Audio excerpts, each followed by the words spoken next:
Hi friends, it's Lisa Mears here. Today I'm sharing some adorable new products from the Scrap Diva Designs August release. I'll be sharing with you the super cute bee-themed collection, and then later on in this video I'll also be making a card using these products. There are several other new items in the shop this month, and since it's officially back to school season, you're also going to find some amazing school themed dies. So be sure to head over to Scrap Diva Designs shop and check those out too. If you are interested in purchasing anything, don't forget to use my coupon code Lisa Mears to save 10% on your order. So this first die set is the Beehive mini album dies. It comes with these two sleeves of dies. You can make a large beehive and a small beehive. There's also the Cute Bees set, which will allow you to create 3 different sizes of bees. You also have the Bee Word set number 2. There are lots of cute sentiments in there, such as be wild, be happy, be yourself, sweet, and believe in yourself. I also have the Fringed Flower number 2 dies. These flowers can stack and you can make different sizes of those flowers. And then there's also the Be Happy stamp set with lots of different sentiments pertaining to the bee theme. So I'm going to start out by making these adorable bees from the Cute Bees set. You can see they are a little bit dimensional. I popped up the faces. I've put together 2 large ones and 1 medium-sized one, but there's also a small bee included in that die set as well.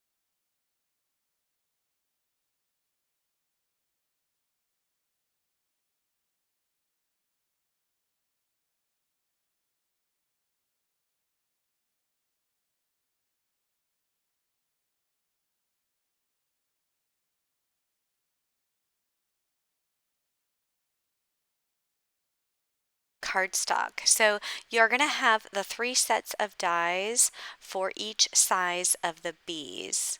And the one that I'm putting together with you on camera will be for the largest bee. So I am going to take these 2 pieces of yellow cardstock. One there is for the head, and then the other one there is where you're going to place all of the pieces on top. So this is going to serve as like the background piece where you're going to place everything. Here I'm just using a finger dauber to add some yellow ink around the edges just to add some more depth. And here I'm taking a very small ink blending brush and I'm going to add some pink ink for the cheeks.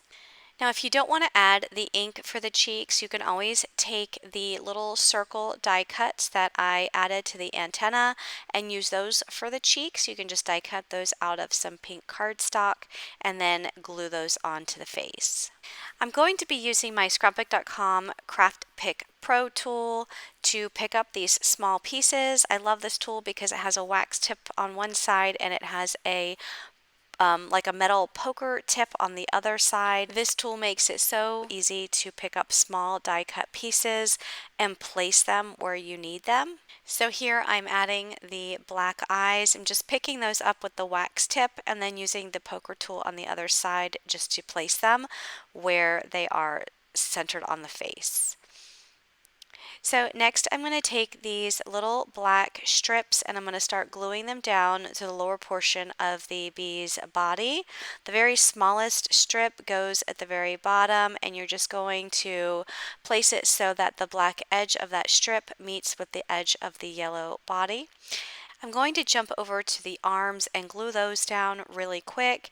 So I'm just going to place those where they go, the left and right. And then I'll jump back to those black strips Now the last two black strips that you have, there's a larger one and a smaller one. The middle strip is going to be the longer of the two strips.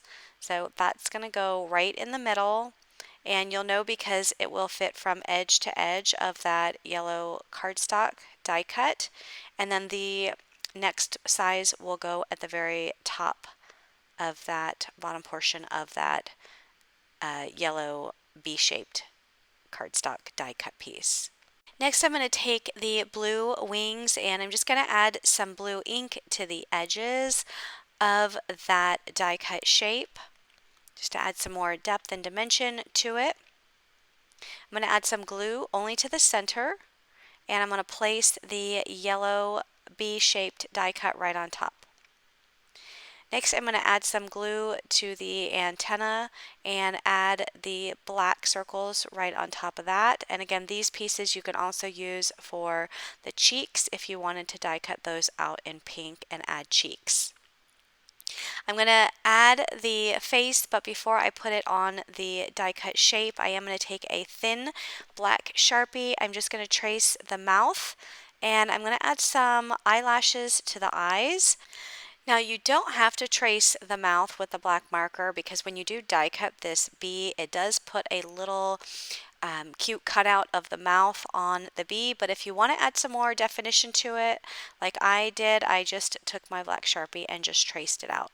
Okay, I am going to pop this head up on the bee, so I'm adding some dimensional foam on to there, and I'm going to put the head right on top so that it has some dimension. And that's how you make these cute little bees. Now I'm going to work on the Beehive mini album die set, and as I said earlier, there are two sizes of the Beehives, and I'm going to be using the largest size Beehive. Now this Beehive can be used for a mini album, but it can also be used for a shape card, and that's what I'm using it for today. And I'm going to be making a shaker card with it. Now you don't have to use it as a shaker, you can make a regular card, but I will be doing the shaker option. So with the largest outline die, I die cut a piece of that darker yellow cardstock, and then the other die that I'm holding there, I die cut a piece of a brighter yellow cardstock, and it also cuts out the inside, so if you wanted to piece in the inside in a different color, you have that option. I also used this die to die cut the center in a black cardstock, so that will be like the door of the Beehive, and I just cut that out after I die cut that shape. So I'm going to go ahead and use my inks and ink up the edges of my die cut shapes. So I'm just using a yellow ink, something that matches slightly with the color of the cardstock, and just ink up all of the edges of both pieces. So for this piece here, I started with a yellow ink, and then I moved into a brown ink just to add some more definition to the edges. So just overlapping that gingerbread ink with some of the yellow ink, it just adds more definition and depth to that beehive. Next, I took the largest die and die cut a piece of acetate. So I used the same die that I die cut that darker yellow cardstock. And now I'm just going to add this top piece directly to the acetate. So I'm just adding glue behind it, and I will add that to the acetate shape.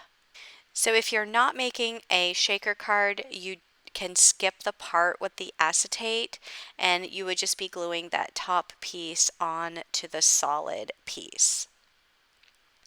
And you would also skip this step if you're not making a shaker. So here I'm just using some thin double-sided foam, and I'm going to outline the entire back side of the acetate shape with the foam. So I'm only putting the foam where the cardstock is, so where that yellow cardstock is, outlining the beehive shape. And I'm just using this foam and wrapping it around all of those edges so that all of that foam is connected and there are no openings or gaps in that foam, because you don't want your shaker pieces to end up falling out of any holes. So after adding all of the foam, I'm going to go ahead and remove all of the backing. Now I probably should have waited on this step because I do need to add that black little door to the solid piece of yellow cardstock, and I ended up having to die cut another one of those outline beehive shapes in order to get my door placed exactly where it needs to be placed. If I didn't take the backing off of the top piece right away, I could have just used that piece to line up the little black door. So now I'm just going to fill in all of the openings of this beehive outline or frame. I'm adding some little clear sparkly shapes in there and also some yellow round sequins. I'm also going to put some white sequins in there, and I'm just filling in each one of the horizontal sections of the beehive. I'm not going to put anything in the door part of it because there's nothing that will be holding the sequins inside of the door. You can see that there's actually no bottom piece for that door, so I'm not going to be adding anything for the door shape. So when you add your sequins or any of your shaker pieces in, be sure that you don't get any on the exposed tape. I'm just using my poker tool to get any of those sequins off of the edges. And then next I'm going to take the solid beehive shape and I'm going to just flip it over and attach it to the beehive frame. And that is how you turn this beehive into a shaker. Next I'm going to work on the flowers. These are from the Fringed Flower number 2 set. I die cut them with kind of like a sparkly blue cardstock that I had in my stash. And I'm just adding some ink to the edges. I die cut 3 different sizes here just because I wanted to show you how they can layer. I'm just going to add some glue to the back center and then just layer a smaller one on top of a larger one. And there are, I think, 3 different sizes in here that you can layer together. So I have 3 layers going on, and then I have the center that I die cut out of a white glitter cardstock, and I'll add that right to the middle. So there's how you create the fringed flower, and if you wanted to then you can raise the petals to add some more dimension, because notice I did not glue those petals down. I left them without adhesive on the back so that they can be raised up. Next, I'm going to work on my sentiment from the Be Word Set 2, and I'm going to be using the sentiment Be Yourself. These sentiments have 3 different layers. The largest layer I die cut with some white glitter cardstock. The second layer I die cut with some of the sparkly blue cardstock, and then the words themselves was out of black cardstock. So I just want to show you how these layer up, and these words are so pretty. I want to say that Scrap Diva Designs has a lot of their word dies in this layering style with the 3 different layers, which is super pretty and detailed, because that last layer, the bottom layer that has the white glitter cardstock, it actually has a stitched outline effect, which is so pretty, and I love that extra detail. So you can see when I raise this up, you can see all that beautiful stitching on that last layer. So I didn't die cut the other words, but the other words include be wild, be happy, sweet, believe in yourself. And if you want to see what those look like, you can head over to Scrap Diva's website. I'm sure there are some pictures of all of those words die cut out. So now I'm going to add all these pieces to my beehive to make a really cute card. You can see that I have another flower that I am adding to the top, and that flower only has 2 layers. It's a smaller flower with only the smaller 2 layers on there. And I'm going to add the sentiment to the center, and I'm using the smallest bee on here, and I'm going to add that bee to the bottom left corner of that beehive, and I think this is so cute. And then the last thing I need to do is just add this to a card base. So I have a piece of white cardstock, It's 8.5 by 11, and I'm folding it in half. And then I'm going to take the largest die, and since I want this card to open from the top, I'm going to place the die so that the top of the die is slightly over the fold or above the fold in the cardstock. And then I'm going to use some of my Scrapbookcom mint tape to hold it down to the cardstock. I ran it through my die cutting machine, and that gives me my card base. Now if I pop this beehive on the front, just want to show you when you turn it over, you're going to have a little bit of that yellow peeking through the top. But if you want to make it a complete solid white back, just take that same die and die cut a single piece of white cardstock and add the white cardstock to your decorated beehive. That will give you a solid white back, and then you'll be able to add that to your white card base. So now I'm going to add my white card base, and this card is now complete. I will have links to all products used today down in the description box below. So if you are interested in checking out any of those products, check the description box below this video. And again, if you are interested in making a purchase from Scrap Diva Designs, be sure to use my coupon code Mears to save 10% off your order. Thank you so much for watching, everyone. Have a great day. Bye-bye.